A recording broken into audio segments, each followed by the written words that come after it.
এই ভিডিওতে আমরা গড় সংক্রান্ত একটি গুরুত্বপূর্ণ সমস্যার সমাধান করব।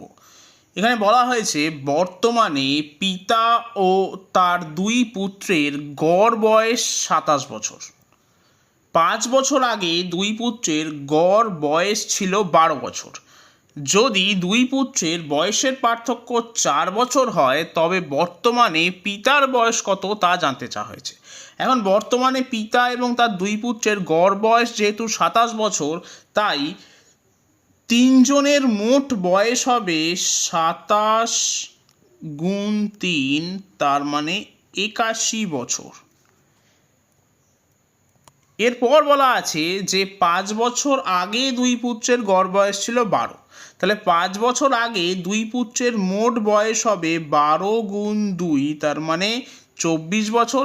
তাহলে এখন দুই পুত্রের মোট বয়স হবে 12 গুণ 2 প্লাস 5 যোগ 5 অর্থাৎ 10 বছর। তাহলে এখান থেকে আমি পাচ্ছি 34 বছর।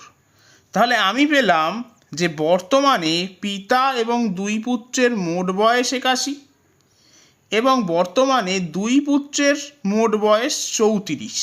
তাহলে পিতার বর্তমান বয়স হবে 81 বিয়োগ 34, তার মানে 47 বছর। তাহলে সঠিক উত্তর হবে অপশন বি, 47 বছর।